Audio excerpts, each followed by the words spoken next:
se recuerda el Día Mundial contra el Cáncer y cuáles son los tipos de cáncer que se diagnostican en nuestro país con mayor frecuencia. Según datos del Ministerio de Salud son el cáncer de estómago, de colon, también de recto y en las mujeres el cáncer de cuello uterino y de mamas. En nuestro país hubo avances con relación a los diagnósticos, pero no así a los tratamientos. Vamos a establecer un contacto con nuestra compañera Jazmín García desde el Instituto Nacional del Cáncer para hablar sobre la situación de nuestro país con relación al cáncer.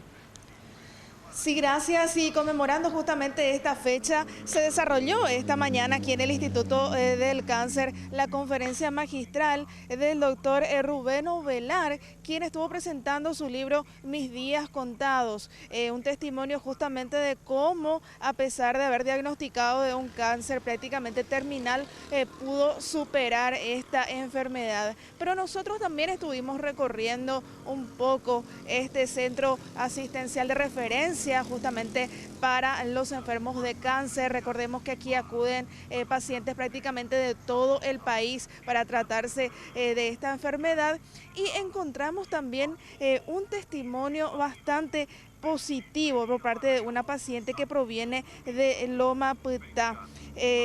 Entonces, esto es lo que nos mencionaba esta paciente en relación al tratamiento que justamente termina mañana, su radioterapia. Esto es lo que nos comentaba. A mí me diagnosticaron cáncer de mama y pasé ya por la quimio, la operación, ahora estoy con radioterapia. ¿Hace cuánto que le diagnosticaron? Y un año, en diciembre del año pasado. En 2014. 14, sí. ¿Cómo fue ese momento para usted? Y la verdad que me sorprendió. Demasiado me sorprendida estaba porque de parte de mi gente, ni de parte de mamá, papá, nadie teníamos este problema. Y en la primera que me hice mi mamografía, me salió. Sí. ¿Fue un diagnóstico temprano? Y por lo visto que sí. A tiempo Y después de eso ya empecé ya con mi tratamiento.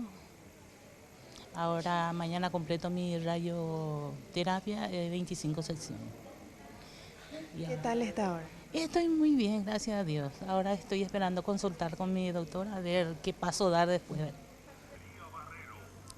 Y este era el testimonio de Julia Galeano de Salazar, quien de esta forma, luego de un año de tratamiento, está superando el cáncer de mama.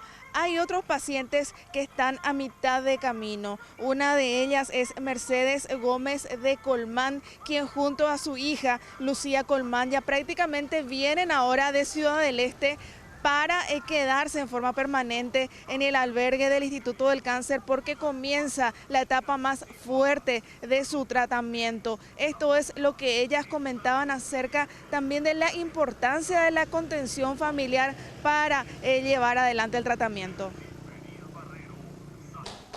Quimioterapia. Primero quimioterapia y después me operó de mi pecho el 16 de agosto. Y ahora estoy siguiendo quimioterapia, 12 sesiones de quimioterapia me dio otra vez. Para el quimio nos quedamos, en el mismo día nos vamos otra vez. Se termina de medicar ella y ya nos vamos de vuelta. Pero ahora para su radioterapia vamos a tener que quedarnos en el albergue, porque no tenemos familiares por acá cerca y para ir y venir todos los días nos da, pues lejos ya. Y vamos a tener que quedarnos acá en el albergue. Y ahora ya depende del doctor. De si es para cuándo y cuánta sesión nos da para ir a ver el albergue dónde quedarnos. Es una lucha constante. No, es que yo nomás lo que estoy luchando, sino toda la familia. Toda la familia está luchando.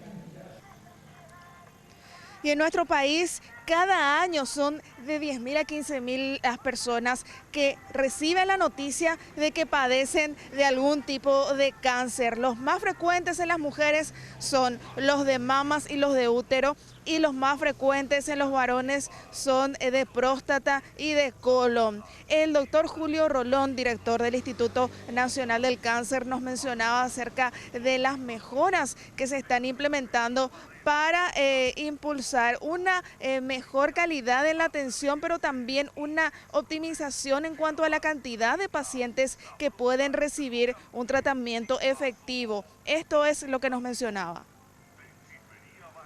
Recursos físicos estamos mejorando la infraestructura, es decir, estamos refaccionando áreas, ahora se aprobó un plan maestro para justamente mejorar la infraestructura y también estamos equipando, es decir, por ejemplo, incorporamos un mamógrafo digital, viene un segundo mamógrafo digital, vamos a incorporar un segundo tomógrafo porque el primero no da abasto, vamos también a instalar un segundo acelerador lineal para la radioterapia y también renovamos todo el equipamiento del laboratorio, o sea, el laboratorio de análisis clínicos ahora tiene un equipo nuevo que permite optimizar tanto en tiempo como en recursos humanos.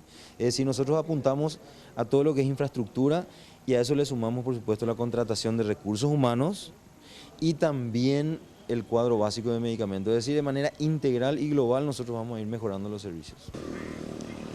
Y realmente un ambiente bastante particular es el que se vive en los pasillos aquí del Instituto del Cáncer, porque recordemos que esta enfermedad no respeta clase social, no respeta, digamos, lugar geográfico. Aquí vienen pacientes de todas las clases sociales, de todo el país, para recibir tratamiento y también se crea una atmósfera, digamos, de soporte emocional entre todos ellos, que con la continua venida para sus respectivos tratamientos se van conociendo y de esta forma también se genera como una cadena entre los pacientes, compañeros.